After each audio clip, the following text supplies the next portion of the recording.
Hi everybody, welcome to lecture 24 of Electrical Engineering 331. In this lecture we will start discussing Fourier transforms. The definition of a Fourier transform is given by this equation.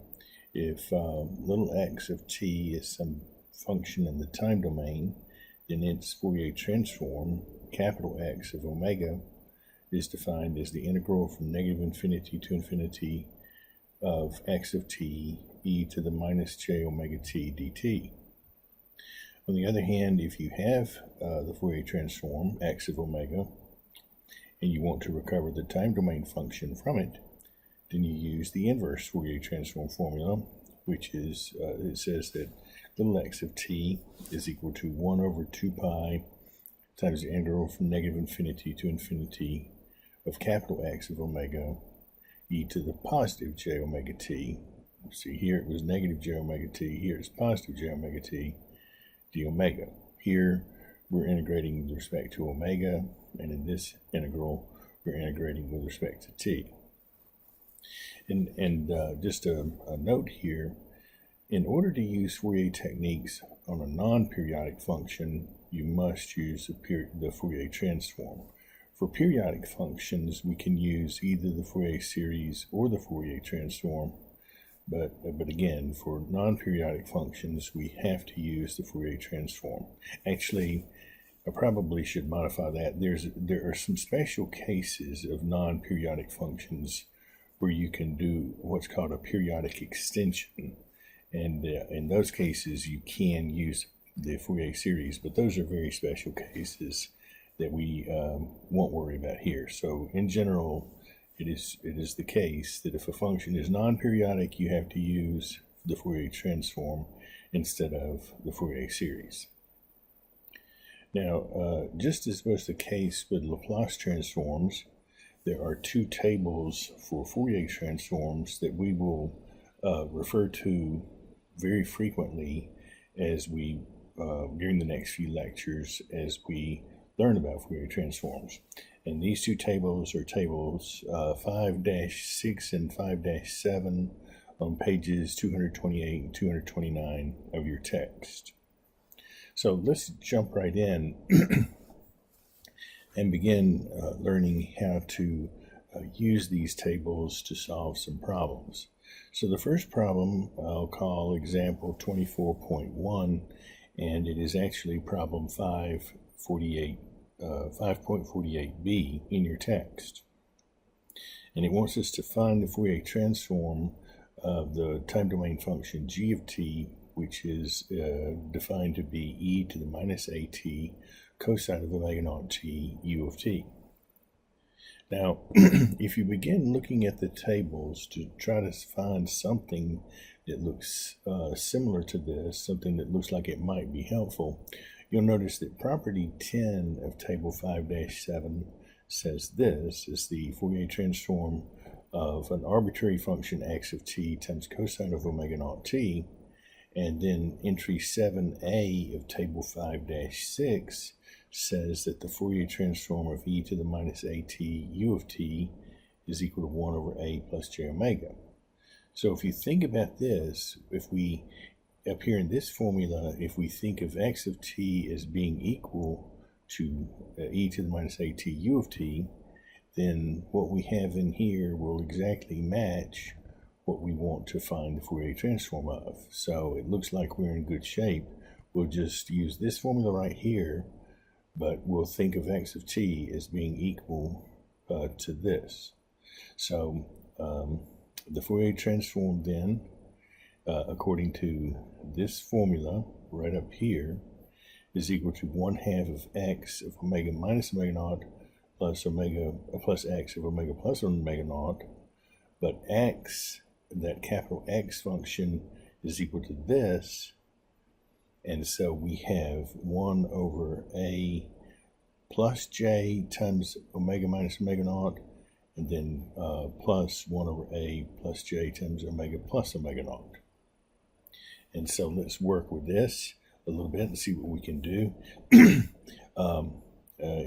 In the first step, I've just rewritten each denominator in a more helpful form, And by more helpful, I just mean more helpful for this particular problem. There's no reason that in general this would be a more helpful form, but it's going to turn out to be more helpful for this particular problem.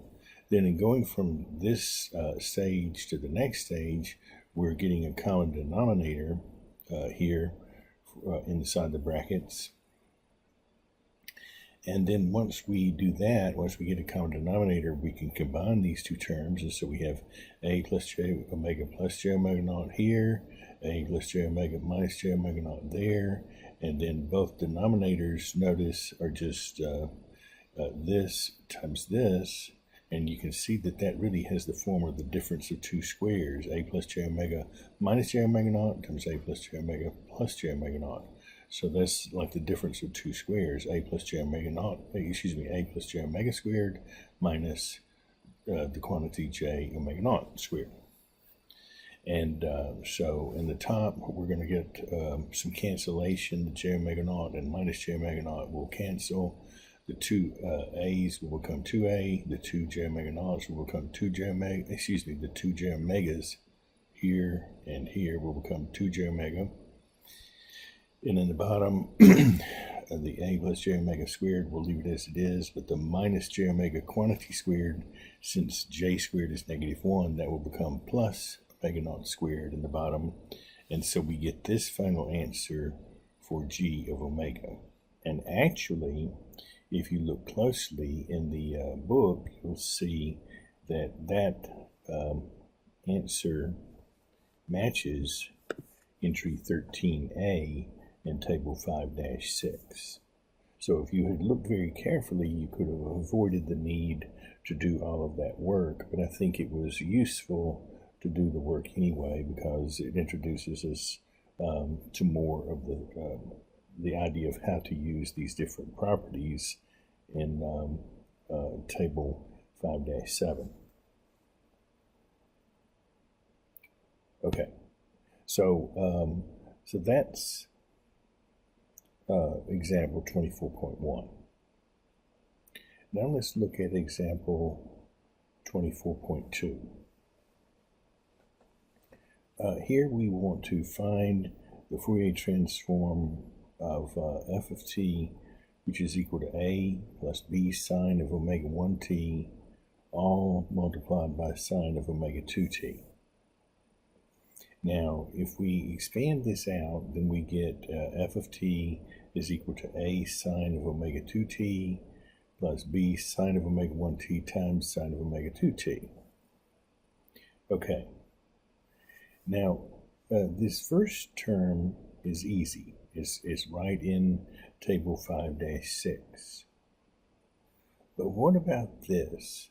A sine times a sine. Well, we have this formula, this property 10 from table 5-7, which in fact we've already used up here already once in example 1, but it tells us that the Fourier transform of x of t times cosine of omega naught t is equal to this. But in order to do this, in order to find the Fourier transform of this, what we would need is some kind of formula like that, but with cosine replaced by sine. So since we don't have anything like that in our table, we will now spend a few minutes developing a formula. And we're going to arrive at a formula which you should definitely write down somewhere, and as though, I mean, I know you don't have a physical book probably, but if you had a physical book, I would tell you to write this formula in that table. But you need to, the formula that we will derive, you need to regard it as just as important as the formulas in those tables.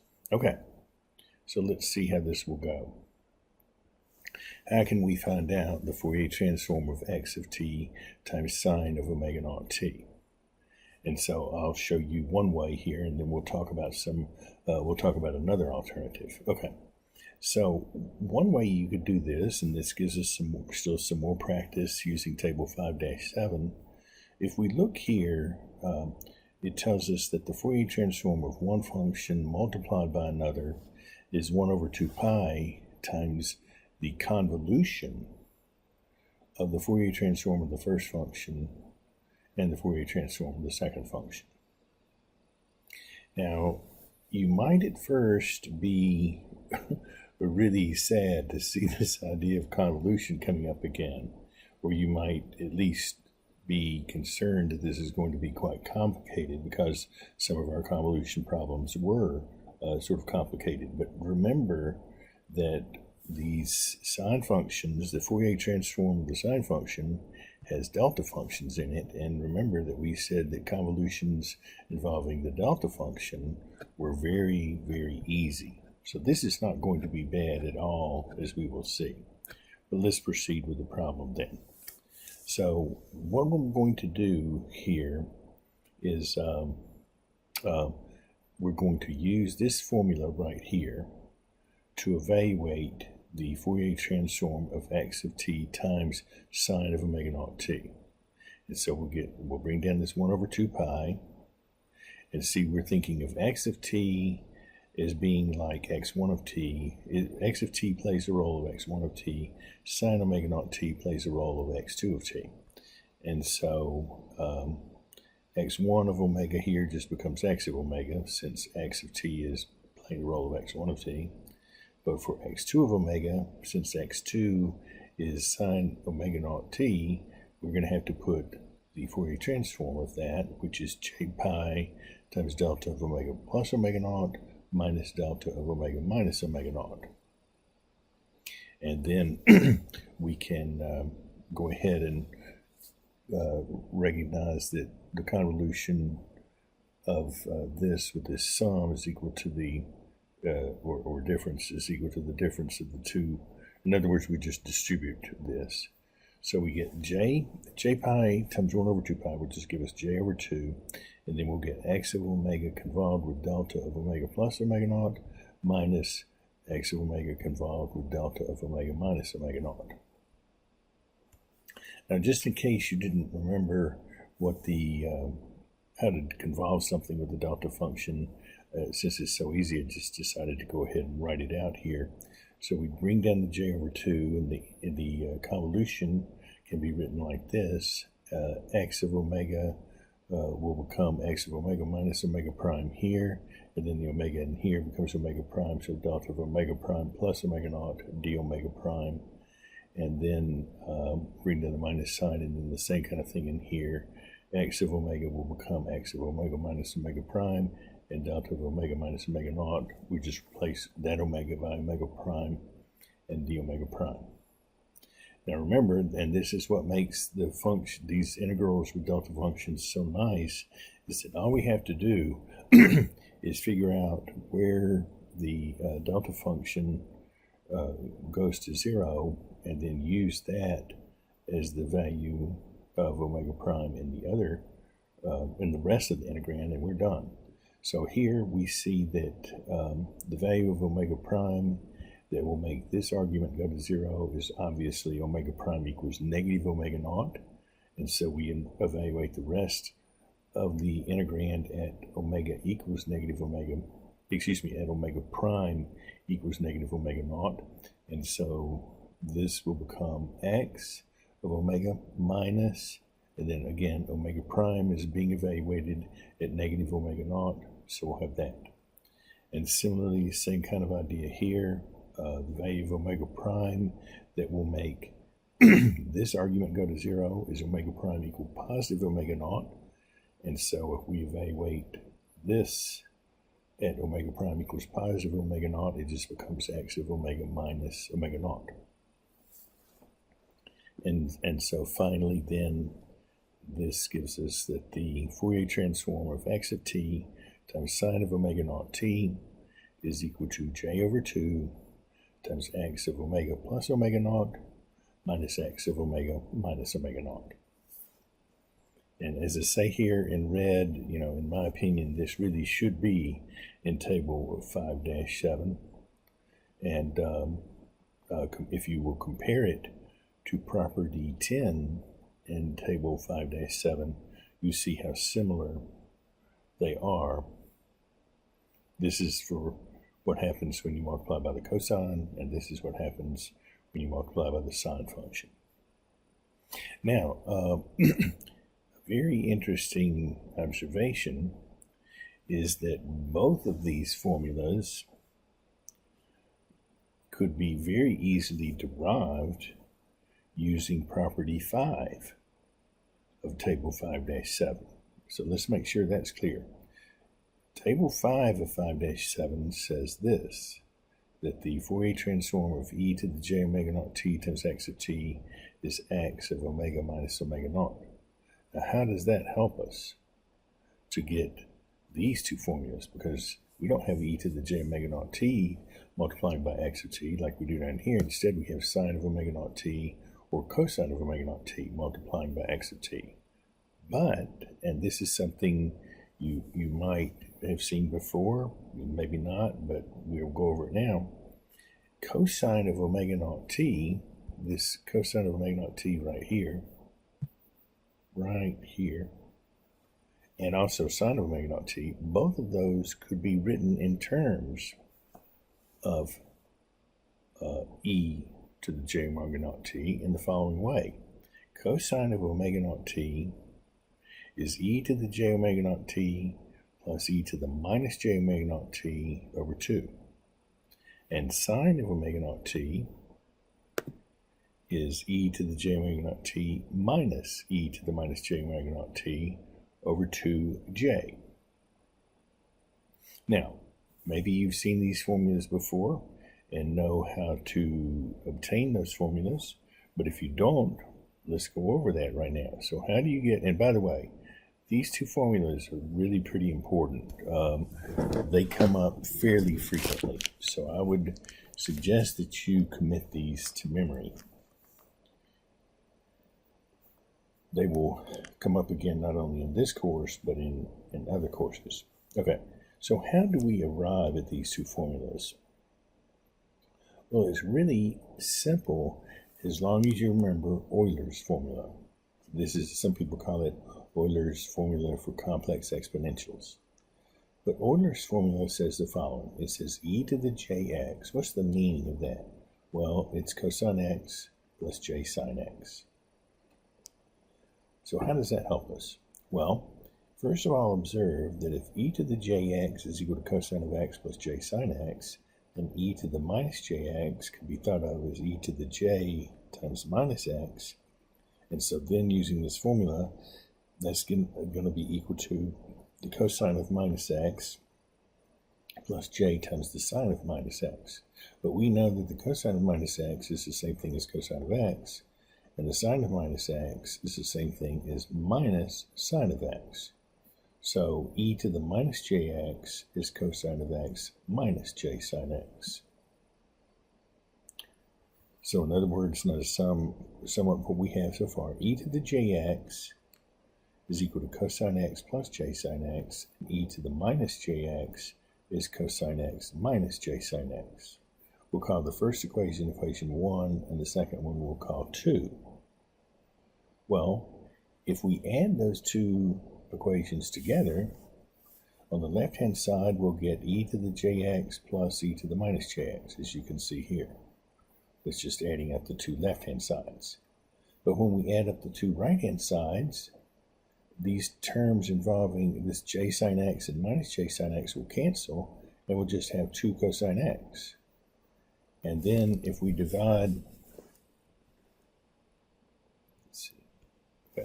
then if we divide each side of this equation by 2, we get the desired result. Cosine of x is equal to e to the jx plus e to the minus jx over 2. On the other hand, if we subtract the second equation from the first equation, then on the left-hand side we'll have e to the jx minus e to the negative jx, like we do here. And when we subtract them, okay, cosine terms will go away. J sine x minus a negative j sine x will be a 2 j sine x, as we see here. And now divide each side of that equation by 2j, and we get the formula for sine x, which is sine x is equal to e to the jx minus e to the negative jx over 2j. So once you have these formulas for cosine and sine, all of it in terms of e to the jx, then you could come back up here if you wished, and that would give you that plus this formula right here, which tells you what the Fourier transform of e to the j omega t times a function is. It's just the Fourier transform of that function at omega minus omega naught. So if you use those formulas for cosine and sine in terms of e to the j omega naught, e to the minus j omega naught, and e to the j omega naught t, then use those formulas in conjunction with this, and you could easily have obtained these results that we have already obtained in other ways. So just keep in mind, this is something we just see a lot, is that when we want to investigate some property, there's often multiple ways to get there. But anyway, now having said all of that, before I get back to the problem at hand, I wanted to say one more thing that you might find interesting here. This formula here for cosine of x being equal to e to the jx plus e to the minus jx over 2, this formula can be useful in another way. We can use it to derive still another way of finding that cosine squared x is equal to 1 plus cosine 2x over 2. You know, we've seen that using trig formulas, and we have seen that with the Fourier series, and now we can see it also just by using the Euler formula here. So how would that go? Well,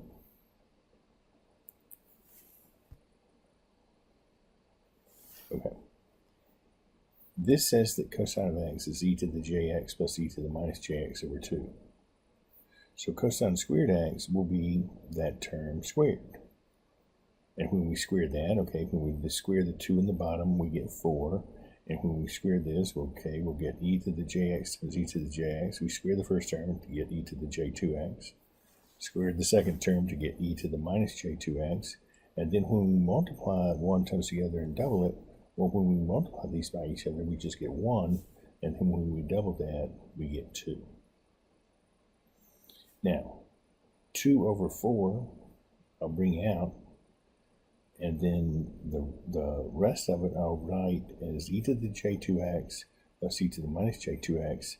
That's over 4, but I'm going to write that as 1/2 and 2. And the reason I do that is that then I recognize, okay, this 2/4 is 1/2, and e to the j2x plus e to the minus j2x over 2, according to this formula right here, is cosine of 2x. And so we have 1/2 plus 1/2 cosine 2x, which is, once again, this formula that we have seen several times already. So now let's finally get to this problem. And if you're like me, you've probably forgotten what the problem is. So I had to look back up and remember. And here is our formula. This is what we're trying to figure out. What is, if we have this function, what is the Fourier transform of that? Okay. Now, to remind you, entry 9 of table 5-6 says that the Fourier transform of sine of omega naught t is equal to this. And so let's see what we'll have here. If the time domain function f of t is equal to this, then f of omega, which is the Fourier transform of that, or f of omega will be the Fourier transform of that, okay? And so when we multiply this stuff out, we get Fourier transform of a sine of omega 2t plus the Fourier transform of b sine of omega 1t sine of omega 2t. Now this first one is very easy to do. We just bring the a outside, and then we'll be left with the Fourier transform of sine of omega 2t, which is j pi, this is from the table, j pi times, just using this property right here, entry 9. So it's j pi times delta of omega plus omega 2 minus delta of omega minus omega 2. Now for this second Fourier transform, we can bring the b out, and then we're left with Fourier transform of sine of omega 1t times sine of omega 2t. Now, how do we do that? Well, remember that we found out above, we showed that the Fourier transform of x of t times sine of omega naught t is equal to j over 2 times x of omega plus omega naught minus x of omega minus omega naught.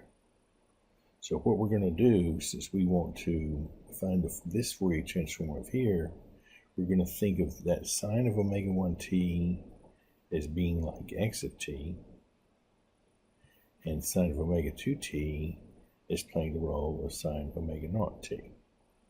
It's right in here. Again, sine of omega 1t is, think of that as x of t, and sine of omega 2t is sine of omega naught t. So now using this formula, then we get the Fourier transform, that's f of omega, is equal to, okay, we'll get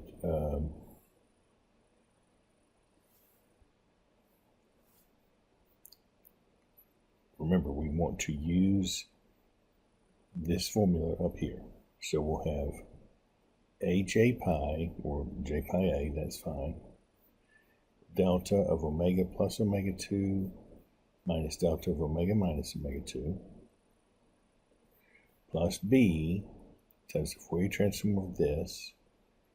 And now to get the Fourier transform of that, we're going to come down here and say, okay, j over 2 times x of omega plus, now instead of omega naught, remember, the sine of omega naught t is being played, we're thinking of that as sine of omega 2t, so let's just say that omega naught is omega 2. So this becomes x of omega plus omega 2 minus x of omega minus omega 2. But what is x? Well, remember, x is the capital, this big X is the Fourier transform of little x, which is sine of omega 1t. And so therefore, capital X is j pi delta of omega plus omega 1 minus delta of omega minus omega 1. So, okay, we'll bring down this first term as we did before, but then this will be b times j over 2, and then we have to evaluate this at omega plus omega 2, and then subtract this evaluated at omega minus omega 2. So when we evaluate this at omega plus omega 2, we get these first two terms, and then when we subtract this right here, this x evaluated at omega minus omega 2, we get, let me reduce the size here. Here we go. So again, when you evaluate at omega plus omega 2, you get these two terms. You can see the omega plus omega 2 here. And when you evaluate at omega minus omega 2, you'll get these two terms here. And so when we put all of that together, we get this final result here for the Fourier transform of the function